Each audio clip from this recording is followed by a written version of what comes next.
What's going on, guys? Welcome back to another episode of Corolla Customs. I just came back from Orlando, Florida. It was a fun trip looking at some properties and whatnot. So anyway, let's get back to our daily videos like I always have. Well, technically not daily because I don't produce them every day. Sometimes I do, sometimes I don't. But anyway, we still have videos on the avalanche to do, which is going to be... which is a video for another time. But today we're just gonna drain the oil in my 2011 Toyota Corolla because it needs an oil change. So we're gonna do that now.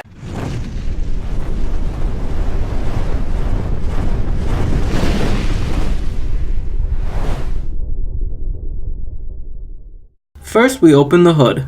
We start by lifting the car. Then we use a 14mm wrench to loosen and remove the drain bolt. Now we use a filter wrench to remove the engine oil filter cap. We remove the oil filter cartridge as well as the oil ring. Then we use our new Toyota filter and the new oil ring.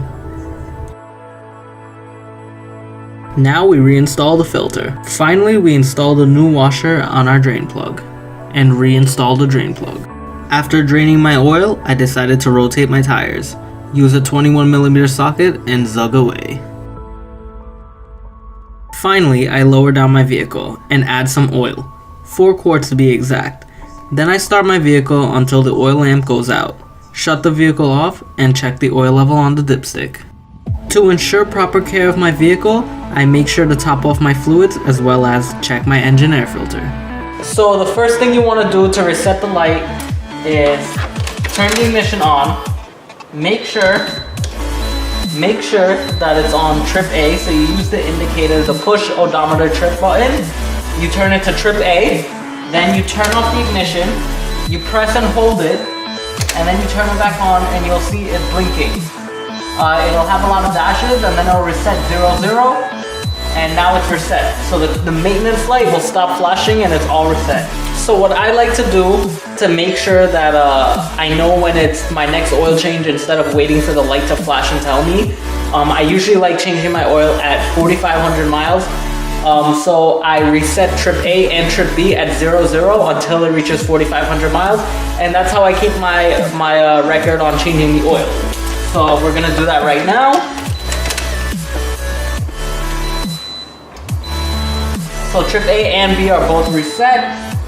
And what I'm going to do now is also I keep a log of what I did to the car. So today I did a tire rotation and an oil change. We're gonna go into my maintenance and warranty guide. We're gonna grab a pen and we're gonna write down the date, the mileage, and what it is that we've done. So today is, I think November 5th, November 4th. So 11/4/18. Today we did an oil and filter change. Then we also rotated our tires. And the mileage is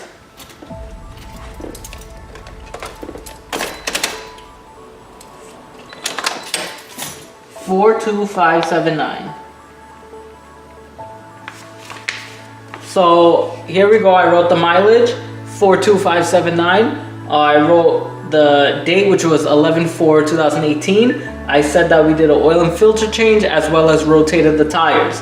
Now, if you look here, January 18th of 2017, I did an oil and filter change. I rotated the tires. I replaced the PCV valve, changed the sway bar links, and the mileage was at 37,874. And then if you go further back and so on and so forth, this is how I usually keep a maintenance log of what I've done to the car. And yeah, this was exactly everything that I do. So if you guys enjoyed this video, please like, comment, also share this video with your friends or your family or whoever you want to, your dog, your cat, whatever. I want to say thank you all to all my subscribers for watching my videos. Thank you for supporting the channel. I appreciate it. More videos to come. So if you're not a subscriber, please consider subscribing. Also hit the bell notification on top, either here or here, and stay up to date with all my latest videos. I want to say thank you all for watching, and I'll see you guys next time.